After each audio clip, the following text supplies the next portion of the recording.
Hello प्यारे बच्चों, आज हम कक्षा 4 भाषा भारती हिंदी एमपी बोर्ड के पाठ 12 पाठ का नाम है खूंटे का घोड़ा के क्वेश्चन आंसर सॉल्व करेंगे। प्रश्नों के उत्तर को हल करेंगे। अभ्यास पहला है बोध प्रश्न का बंजारे ने बूढ़े आदमी की क्या मदद की थी। इसका उत्तर है काका। बंजारे ने देखा कि एक बूढ़ा आदमी गड्ढे में गिरा हुआ है और बाहर नहीं निकल पा रहा है। उस पर दया करके बंजारे ने उसे गड्ढे से बाहर निकाल दिया और उसकी जान बचाई। खा है बंजारा रात में कहाँ रुका था। कहाँ रुका था बंजारा? पाठ में हमने पढ़ा था ठग के घर में, है ना। तो इसका उत्तर खा का उत्तर है बंजारा रात में ठग के घर रुका अर्थात ठहरा था। ग ठग ने क्या कहकर घोड़े को अपना बताया। गा का उत्तर है ठग ने झूठ बोलते हुए कहा कि उसका खूंटे से ही रात में घोड़ा पैदा हुआ है, इस कारण से घोड़ा उसी का है। घ बूढ़े ने ठग पर क्या आरोप लगाया। घा का उत्तर है बूढ़े बाबा ने कहा कि ठग ने तालाब के पानी में आग लगाई और उसकी 1000 असरफियां चुरा ली। असरफियां क्या? सोने के सिक्के। इंगा बूढ़े बाबा ने ठग को कैसे झूठा सिद्ध किया। इंगा का उत्तर है ठग के कहने पर कि भला पानी में आग कैसे लग सकती है। बूढ़े बाबा ने कहा जब खूंटा किसी घोड़े को जन्म दे सकता है तो भला पानी में आग क्यों नहीं लग सकती है। अब है दूसरा, नीचे लिखे प्रश्नों के 4 संभावित उत्तरों में से सही उत्तर छांट कर लिखिए। पहला है बंजारे के पास जानवर था। कौन सा जानवर था? पाठ में हमने पढ़ा था घोड़ा। तो ये 4 उत्तर दिए हैं, हमको एक सही उत्तर छांट कर लिखना है। का दिया है ऊंट, खा दिया है घोड़ा, गा दिया है हाथी और घा दिया है सियार। तो हमारा सही उत्तर क्या है? ख घोड़ा। फिर है दूसरा, बंजारे ने बूढ़े बाबा को निकाला। कहाँ से निकाला था? ये चार हमको उत्तर दिए, हमको सही उत्तर चुनना है ना। तो का दिया है कांटों से, खा दिया है कीचड़ से, गा दिया है कुएं से और घा दिया है गड्ढे से। तो कहाँ से निकाला था बंजारे ने बूढ़े को? गड्ढे से। फिर तीसरा है ठग के अनुसार घोड़े को जन्म दिया था। का घोड़ी ने, खा रस्सी ने, गा खूंटे ने और घा गाय ने। तो किसने दिया था? खूंटे ने, है ना। तो इसका उत्तर है गा खूंटे ने। ठीक है। चौथा है बंजारा साथ लेकर मुखिया के पास गया।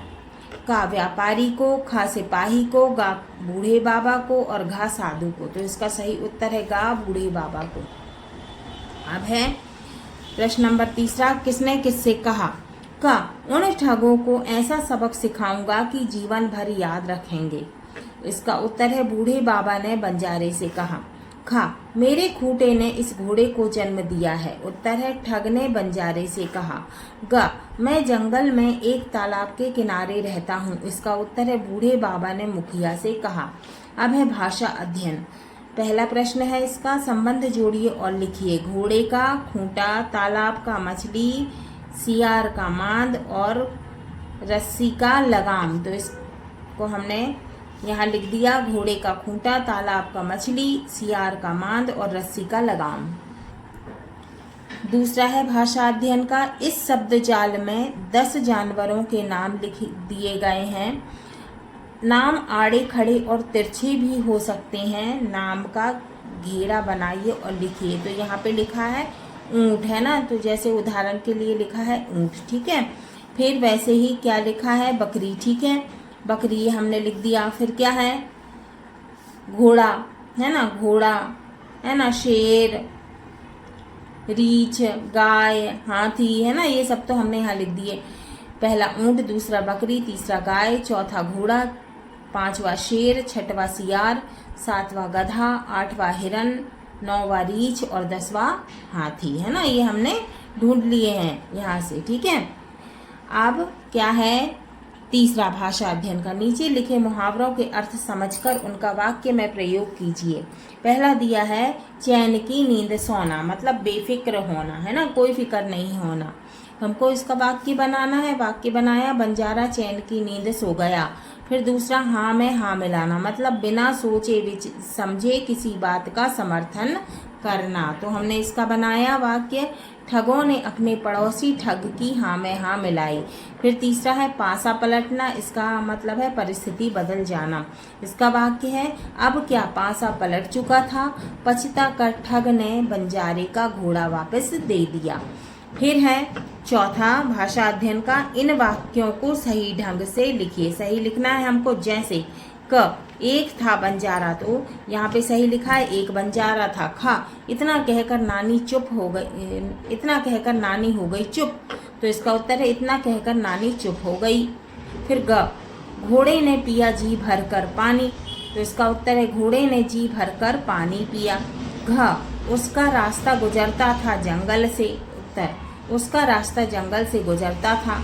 इंगा ठग ने लौटाया बंजारे का घोड़ा, उत्तर ठग ने बंजारे का घोड़ा लौटाया। अब है पांचवा, सही विराम चिन्ह लगाइए। ये दिए हैं विराम चिन्ह, कौन सा, ये पूर्ण विराम, ये योजक चिन्ह, ये विस्मय बोधक चिन्ह और ये प्रश्नवाचक चिन्ह है ना, क्वेश्चन मार्क। ठीक है, का दिया है, अरे तुम यहाँ, तो हमने यहाँ पे विस्मय बोधक चिन्ह लगाया। अरे आश्चर्य से बोल रहे हैं ना, अरे तुम यहाँ, तो हमने विस्मय बोधक चिन्ह लगा दिया। खा यह मेरा घर है, तो हमने यहाँ क्या कर दिया, पूर्ण विराम लगा दिया। गा तुम कहाँ जा रहे हो, क्वेश्चन पूछ रहे हैं ना, प्रश्न पूछ रहे हैं, तुम कहाँ जा रहे हो, तो हमने यहाँ पे क्या लगाया, प्रश्नवाचक चिन्ह। घा सुनूंगा सबकी करूंगा मन की, तो ये क्या, यहाँ क्या लगाया हमने, पूर्ण विराम। इंगा बंजारा बहुत ही सीधा सच्चा था, तो ऐसा लिखा हुआ था यहाँ सीधा सच्चा, तो हमने बीच में क्या लगा दिया, योजक चिन्ह, है ना।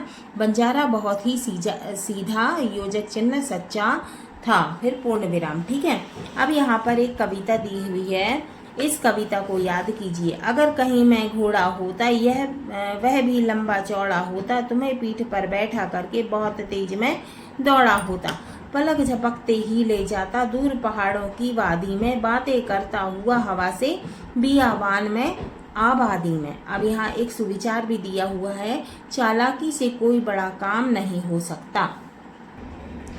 हाँ तो बच्चों, ये हमारा पाठ 12 खूंटे का घोड़ा के क्वेश्चन आंसर सॉल्व हुए, प्रश्नों के उत्तर हल हुए। अगले वीडियो में हम पाठ 13 नीति के दोहे को पढ़ेंगे और समझेंगे।